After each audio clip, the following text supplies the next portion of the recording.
Ouça agora uma palavra de fé e ousadia para o seu coração, com o reverendo Roberto Barnabé. E bem dizer o seu nome. O Senhor é fiel e justo, e Ele sempre estará presente, irmãos. A nossa fé está justamente na sua obra, no seu sacrifício, e hoje é uma noite muito especial, porque estaremos ceando na presença do Eterno. A Santa Ceia representa a vida, morte e ressurreição daquele que é o nosso Salvador.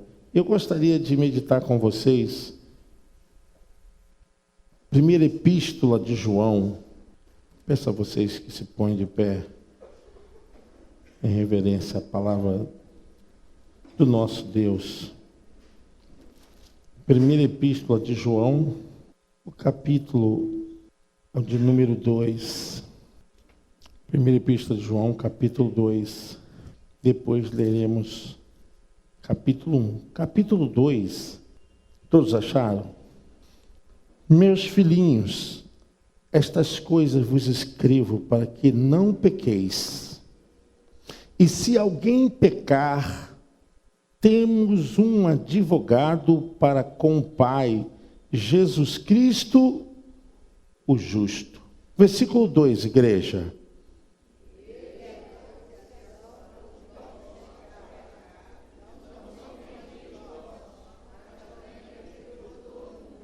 Glória a Deus. Agora o capítulo 1, vamos ler a partir do versículo 5. E esta é a mensagem que dele ouvimos e vos anunciamos, que Deus é luz e não há nele treva nenhuma. Versículo 6.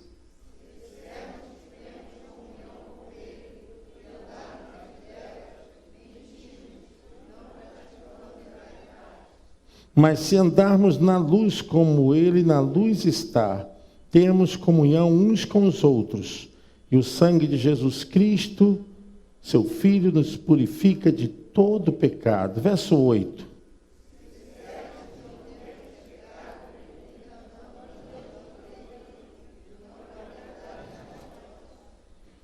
Se confessarmos os nossos pecados, Ele é fiel e justo para nos perdoar os pecados e nos purificar de toda injustiça. Verso 10.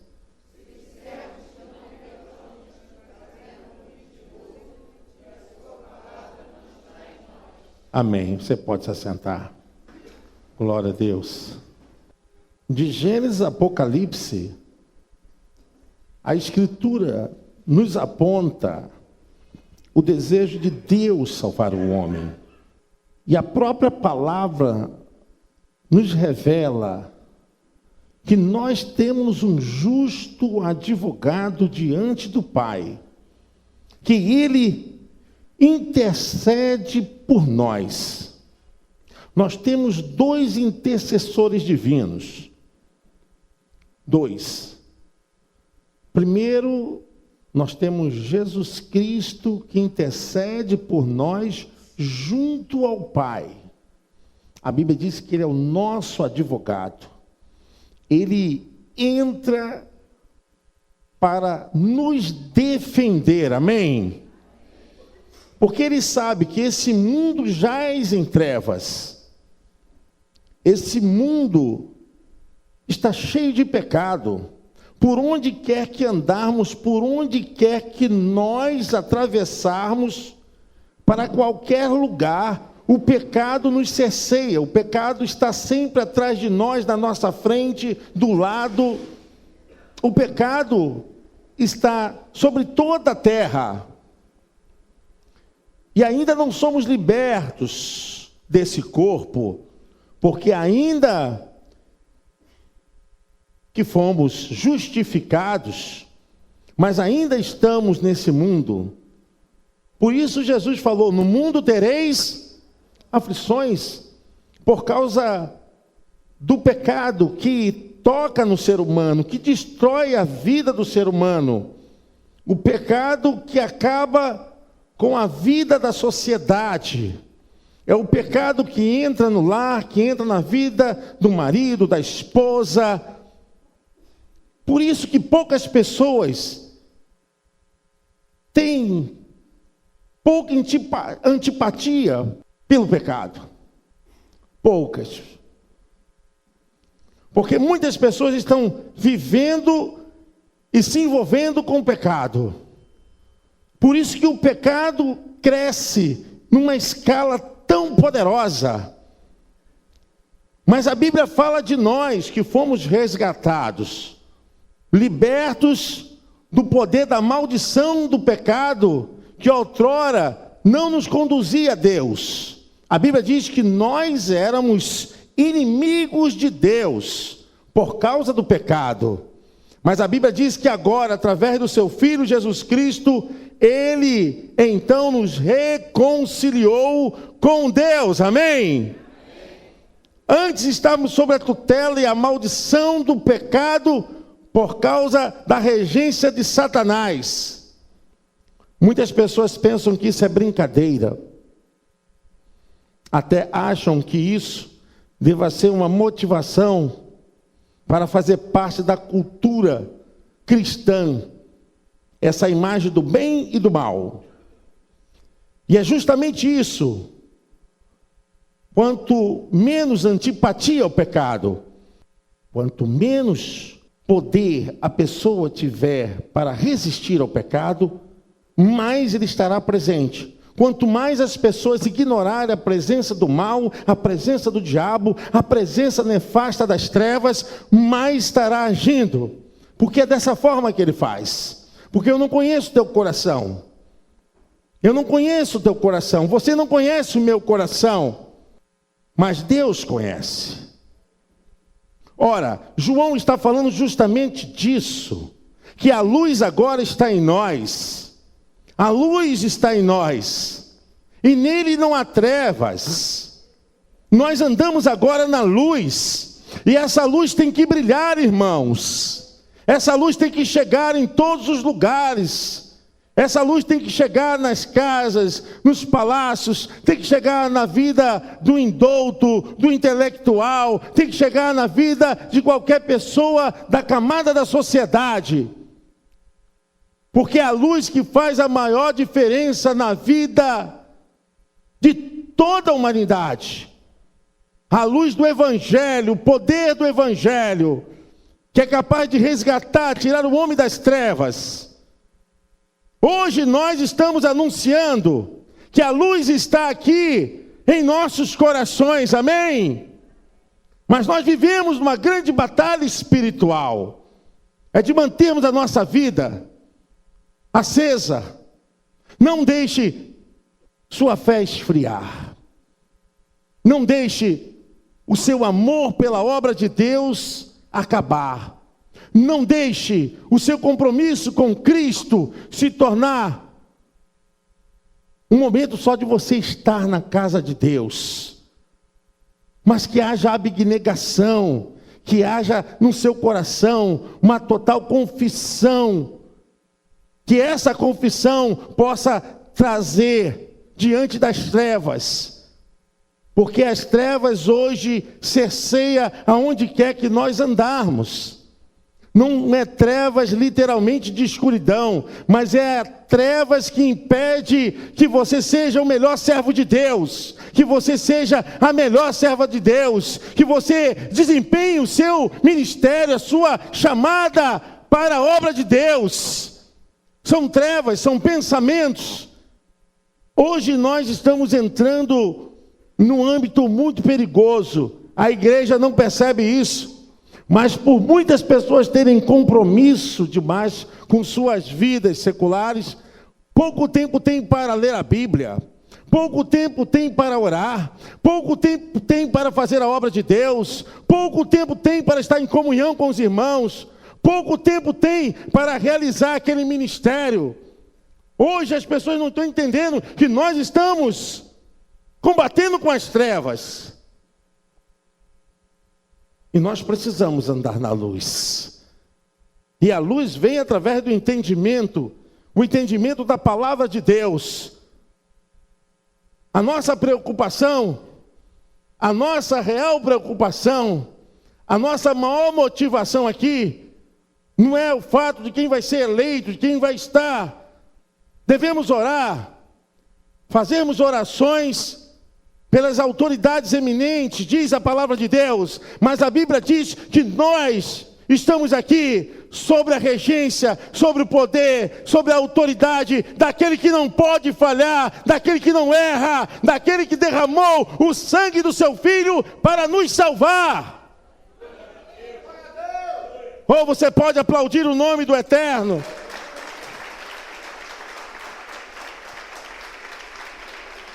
Glória a Deus. Eu digo, irmãos, é que o problema é que começamos a ser amassados, começamos a ser apertados pelas notícias, pelos acontecimentos. Os fatos acabam roubando a nossa fé. João está falando da nossa verdadeira santificação. E essa santificação agora, que nos foi dada, quando tivermos qualquer problema relacionado à nossa vida espiritual, nós temos um advogado. Qualquer coisa que entremeia entre você e Deus, você tem um advogado. Quando você tem alguma causa que isso está atingindo a sua vida, meu irmão, chame o seu advogado. Olha, quem é o seu advogado? É aquele que venceu, é aquele que disse ao diabo que agora o reino está nas mãos de Deus. Antigamente, quando nós tínhamos um problema, dobrávamos os joelhos, vamos orar, porque críamos que Deus cuidava de todos os problemas. Quando vinha um vislumbre das trevas, um acontecimento, algum problema,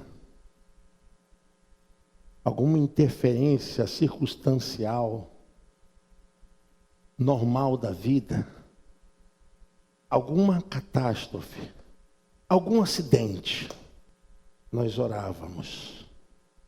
Temos um justo advogado. Ele vai advogar a sua causa, meu irmão, minha irmã. Ele sabe o quanto você precisa, porque o texto diz que nós estamos vivendo num mundo que está cheio de pecados. E nós estamos andando na luz. É o que o texto diz. Estamos na luz. E essa luz tem nos conduzido. Essa luz tem sido o parâmetro para as nossas vidas. O texto é bem claro em dizer: meus filhinhos, estas coisas vos escrevo. A herança de Deus foi dada a esses irmãos da Ásia Menor. Esses irmãos estavam sofrendo perseguições duríssimas, pela qual nós sabemos que o próprio escritor do Apocalipse ficou exilado na ilha de Patmos, por causa da perseguição do cristianismo. João está falando para os filhinhos na fé. Filhinhos aqui não era porque eles eram crianças. O termo aqui não tem conotação como afetividade infantil, mas de falar daqueles que estavam nascendo e no começo, no nascedouro da fé, eles pudessem ficar firmes. João está falando aqui para novos crentes, meus filhinhos. Esse tratamento aqui é porque eles eram novos convertidos. Estas coisas vos escrevo para que não pequeis. E se alguém pecar, porque somos tendenciosos por causa da nossa natureza decaída. Se alguém pecar, diga para o seu irmão, se alguém pecar, é isso que nós temos que dizer. Temos um advogado para com o Pai. Aleluia. Às vezes o diabo quer apontar o erro e cutucar a ferida de uma pessoa usando outra pessoa. Porque a igreja não tem tido a visão espiritual. O que está acontecendo sobre a terra hoje são consequências e desdobramentos de um ato lá de trás, chamado pecado. Nós hoje somos solapados, somos atingidos, porque existe o pecado original, que é o pecado que todos herdam de Adão. Esse pecado, todos nascem com ele. Mas existe o pecado pessoal, o pecado chamado atual, o pecado pessoal. É o pecado que você concebe, você tem desejo. Ora, uma coisa é você ter a herança do pecado e a sua natureza pode seguir algum rumo, um fluxo para errar.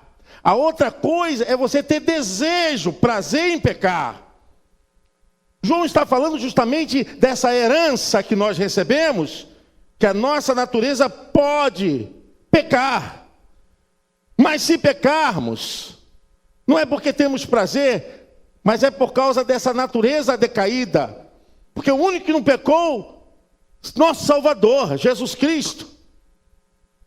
Mas se pecarmos, se você vê um irmão errar, se você vê alguém caído, se você vê alguém prostrado, se você vê alguém sendo lambrecado com pecado, pisoteado pelo diabo, se você vê alguém sendo achincalhado por Satanás, diga: você tem um advogado. Nós não estamos aqui para julgar, mas nós temos aqui um advogado. E o verso 2 diz do capítulo 2: e ele é a propiciação pelos nossos pecados. E não somente pelos nossos, mas também pelos de todo mundo. Glória a Deus. Deus, Ele não ama menos aquelas pessoas que estão lá sem consciência do que você tem hoje. De que você precisa e depende do Espírito Santo. Você depende de estar na igreja para estar purificando a sua vida. Você depende de estar adorando a Deus porque você se tornou filho de Deus. O amor de Deus não é menos para eles, porque nós temos essa consciência, porque o amor de Deus é igual. Deus ama a todos. E a Bíblia diz que esse amor é capaz de chegar na vida do ser humano. E é disso que o apóstolo João está dizendo na sua epístola. Essa é a mensagem que ouvimos e que dele testificamos. Se dissermos que temos comunhão com ele e andamos em trevas, mentimos e não praticamos a verdade. Uma vez que você conhece Jesus, uma vez que você entregou a sua alma para o Senhor Jesus, uma vez que você confessou de todo o coração, de toda a sua existência, que você realmente colocou diante dele a sua vida, você não é mais do diabo e nem das trevas. E se você anda na luz, você não tem comunhão com as trevas, amém? As trevas não têm mais comunhão com você, amém? Oh, glória a Deus! Que nos tornamos agora filhos da luz. É a consciência da nossa relação com Deus que nos permite agora ter a dependência dEle. Nós somos dependentes de Deus. O sangue de Jesus não age simplesmente por uma questão simbólica. O sangue de Jesus tem poder quando você realmente confessa a sua fé e diz: eu sou dependente de Deus. Eu nunca vi um dependente de Deus dar as costas para Deus. Nunca vi um dependente de Deus dizer: olha, hoje eu estou bem, mas olha, outro dia eu estou mal com Deus. Você não vive nessa oscilação, porque a sua consciência, ela está baseada agora no sacrifício vicário, sacrifício salvador. E não importa qualquer situação que você enfrente, nada poderá tirar a luz que está dentro de você. Nada. Por isso o apóstolo João, ele vai dizendo, olha, mas se andarmos na luz como ele na luz está. Às vezes eu fico pensando, como é que pessoas dizem o seguinte, eu não consigo falar com aquela pessoa porque tem um ódio dela. Ah, não consigo ficar um minuto no ambiente que aquela pessoa está. Eu não perdoo. Eu não esqueci o que me fez. Eu não consigo entender pessoa que diz assim, eu quero que morra. João está dizendo, mas se andarmos na luz como ele na luz está, temos comunhão uns com os outros. E o sangue de Jesus Cristo, seu Filho, nos purifica de todo pecado. É o poder do sangue de Jesus através da sua nova vida. A pessoa pode pecar, pastor, depois que ela é salva? Ela pode, não deveria, mas pode. Mas se ela pecar, ela tem um justo advogado. E se confessarmos os nossos pecados, ele é fiel e justo para nos perdoar e nos purificar de toda injustiça. Não é que você crie vícios relacional ao seu erro, dependendo agora só da graça de Deus. A Bíblia diz que você está agora andando na luz. Mas se você pecar, Deus conhece seu coração. E a tua fé, ela é suficiente para reivindicar, não mais a salvação, mas a sua purificação. Porque esse mundo jaz no maligno. Esse mundo é de Satanás. Esse mundo, irmãos, está nas mãos do mal. E a maldade tem crescido. E as pessoas não percebem que o Evangelho de Jesus veio para destruir essas obras do diabo dentro da alma humana. Você está na luz, meu irmão. Você anda na luz, amém? Diga assim, eu ando na luz, não há trevas em mim. Eu tenho comunhão, não importa com quem quer que seja, ou se cria uma história, nada poderá tirar o brilho dessa luz da minha alma. Glória a Deus. Você pode aplaudir o Senhor. Nada. Você tem comunhão. Não importa se as pessoas não entendem isso, mas você tem consciência disso. Um dos piores males sobre a terra é justamente ignorarmos essa verdade. E Jesus mesmo falou, eu sou a luz do mundo, e quem me segue não andará em trevas, mas terá a salvação. Jesus se identificou. Jesus disse, eu sou a luz. Ele se identificou quem ele era. Ele disse qual era a sua obra e a natureza do seu reino de luz.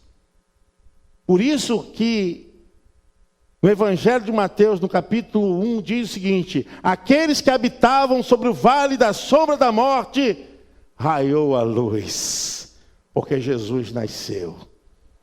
Jesus, ele identificou o seu compromisso. Eu sou a luz do mundo. Não é bom ter alguém assim? Que é a luz que você pode... ele pode brilhar no meu caminho. Ele brilha a minha estrada. Jesus falou, eu sou a luz do mundo. E agora, que Jesus é a luz, que ele se identificou, ele falou o seguinte, Agora que eu sou a luz, você também é a luz, Antônio. Você também é a luz, Júlio. Você também é a luz, Almir. Oh, como é isso? Mas Ele é o Senhor. Mas agora a sua luz já não brilha só nele. A sua luz brilha em mim, brilha em você. Eu sou a luz do mundo e quem me segue não andará em trevas, mas terá a salvação. Ótimo. Mas no capítulo 5 de Mateus, ele diz: vós sois a luz do mundo. E não se pode esconder uma candeia debaixo de um medidor de cereal. Vossa luz tem que brilhar. Nós temos luz. É muito fácil ficarmos dando desculpas por causa das trevas, do pecado, do mal. Enquanto temos a luz, é muito fácil falarmos: olhe para Jesus, que Ele é a luz. Mas Ele agora diz para você, para mim: vós sois a luz do mundo. Que brilhe a vossa luz diante dos homens. O nosso testemunho não é outro testemunho a não ser o testemunho dele. Nós somos a luz do mundo. Aonde você está, aonde você pisa, aonde você chega, a tua luz tem que brilhar, irmão. A tua luz tem que brilhar, irmã. A tua luz tem que brilhar na tua família, lá naquele quintal. A tua luz tem que brilhar no teu trabalho, na condução do transporte coletivo. A tua luz tem que brilhar na tua avenida, lá no teu condomínio. A tua luz tem que brilhar nas suas conversas. A tua luz tem que brilhar onde você estiver. O que vemos agora é o mundo em trevas. O mundo jaz no maligno, trevas, trevas e trevas. Aí, olhamos para Jesus, e agora, Ele está dizendo que brilhe a vossa luz. Precisamos brilhar. Se andarmos na luz como na luz Ele está, nós temos comunhão uns com os outros. E o sangue de Jesus Cristo, seu Filho, nos purifica de todo o pecado. O que pode acontecer às trevas na mente de uma pessoa? Você não sabe o quanto você está livrando. Você não tem ideia quando você traz uma pessoa à presença de Jesus Cristo. Você não tem ideia de quando você trabalha e quando você se esforça, quando você ama uma alma e você traz para a casa de Deus e cuida e ora e discipula. Você está brilhando a sua luz diante dos homens. Você não pode pegar a sua luz e colocar agora debaixo de um barril, porque ela vai perder a sua especificidade. Luz que não brilha, luz que não clareia, luz que não funciona, não pode impactar trevas. Às vezes fico pensando, irmãos, porque também trabalho com a área da mente humana, quantos de vocês se preocupam com a dor do ser humano? Quantos de vocês já tiraram 10 minutos do tempo de vocês? Estou falando muito, né? 5 minutos? Pastor, muito tempo. Quantos de vocês aqui já tiraram 2 minutos, 1 minuto, para sentir o que o irmão sente, que a irmã sente? A luz tem que brilhar.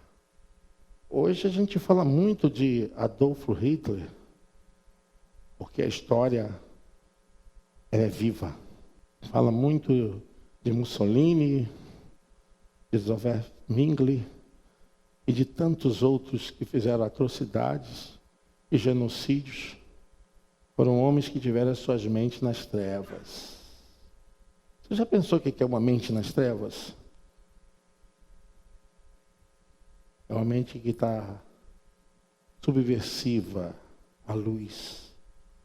Uma mente em trevas é uma mente que pode maquinar todo o mal. Uma pessoa que tem sua mente nas trevas pode ir para as drogas, pode se tornar um traficante, pode se tornar um ladrão, um bandido, pode se tornar aquele que vai fazer alguma coisa contra o próximo.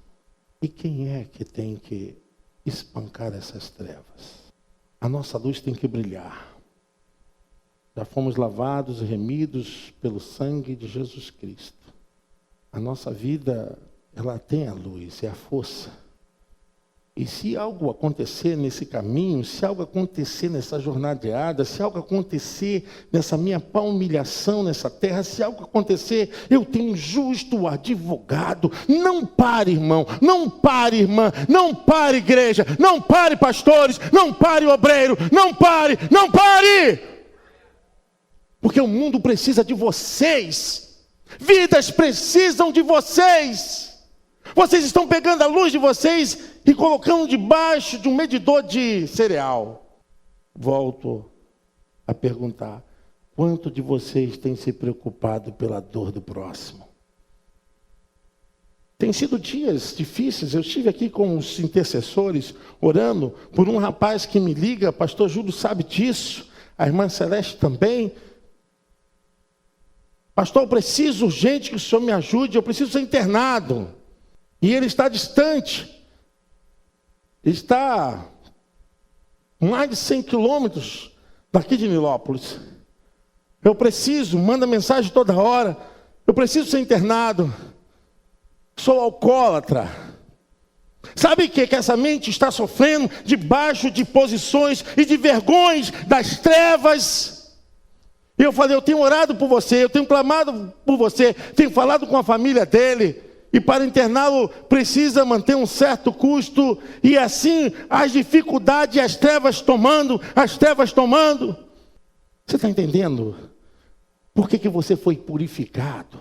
Para você andar na luz e brilhar com ele.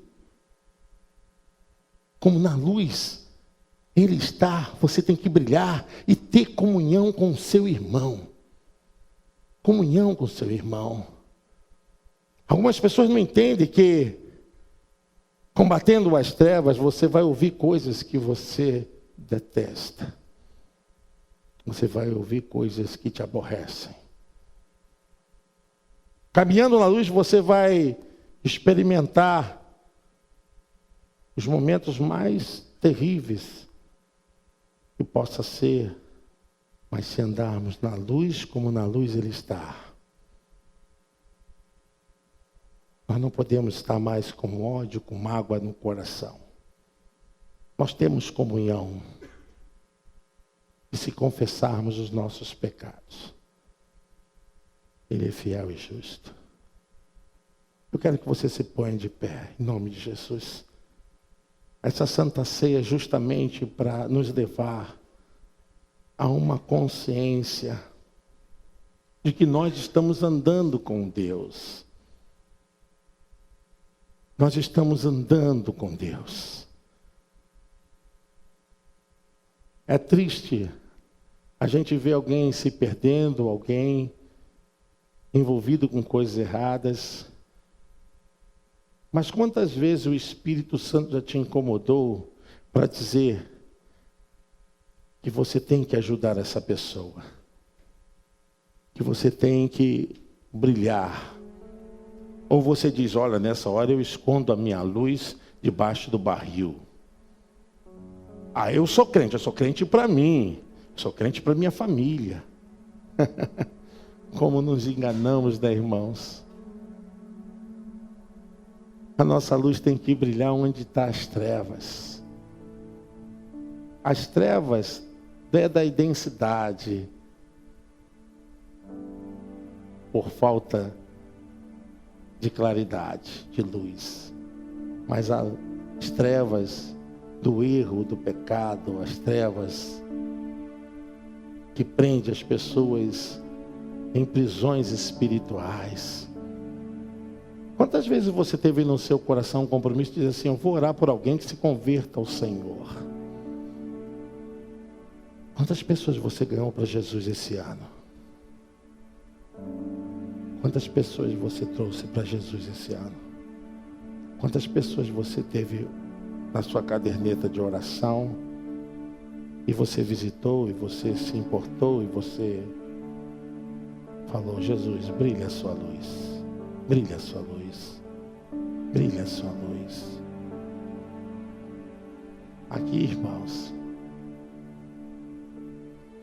há um luzeiro muito forte. Eu vejo luz, eu vejo um brilho muito forte aqui. Que brilhe a vossa luz diante dos homens. É lá mesmo, pastor, mas lá tem muita gente errada, muita gente que falam palavrões, que brigam, que xingam, pastor.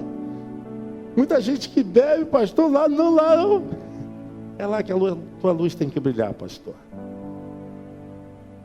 É lá que a tua luz tem que brilhar, meu irmão.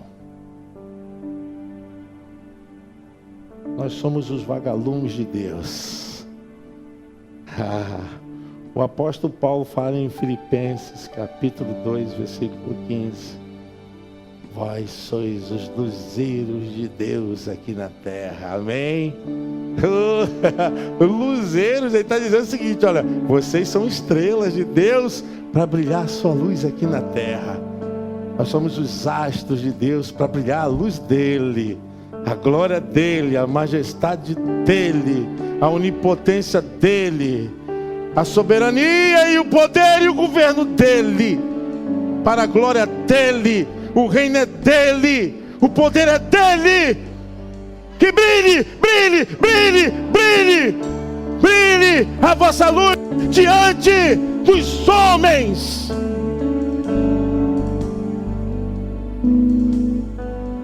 Ah, Senhor amado, desperta a chama do amor. Desperta, Senhor Deus, a consciência e a preocupação por aqueles que estão nas trevas. Se há alguém que pode fazer alguma coisa, se há alguém que pode agora mudar essa situação, são vocês, sou eu. Somente a luz pode espancar as trevas. Que essa santa e gloriosa ceia do Senhor possa nos despertar a consciência do amor e a compaixão pelas vidas que estão agora presas ao pecado. Senhor, desperta a sua igreja. Desperta, Senhor Deus. Pai, a começar de mim, porque eu sou um dos principais, Senhor Deus. Tenha misericórdia da minha alma, Senhor. Pai, nós oramos para que a tua luz possa brilhar lá na tua rua, meu irmão, na tua casa, no meio dos seus parentes, lá no teu trabalho. A tua luz brilhe, brilhe, e que os homens vejam, e que eles possam seguir a Jesus, porque você está brilhando a luz dele, e ele mesmo disse: quem me seguir não andará em trevas. E a luz que você está agora transmitindo vem dele, é por ele, para a glória dele. Ó Deus, brilhe, brilhe agora a sua luz sobre todos. Que possamos sair daqui, Senhor Deus, como teus luzeiros, os pisca-pisca do Senhor sobre essa terra. Senhor, abençoa as nossas vidas. Oramos, Senhor Deus, que nos tire do egoísmo, que nos tire, Senhor Deus, de um desejo absolutamente voltado para nós mesmos, mas nos desperta, Senhor Deus, nessa santa e gloriosa ceia, por amor e compaixão das almas perdidas. Quantos irmãos, quantos parentes, quantos amigos, quantos que nós conhecemos, que hoje precisam de uma palavra, precisam de um abraço. Quantos que precisam agora, nesse instante, de um toque e de uma palavra. Senhor, quantas pessoas precisam sair das trevas, Abençoa a tua igreja, Senhor. Nós consagramos elementos, consagramos o pão, o vinho, consagramos, entregamos diante de Ti.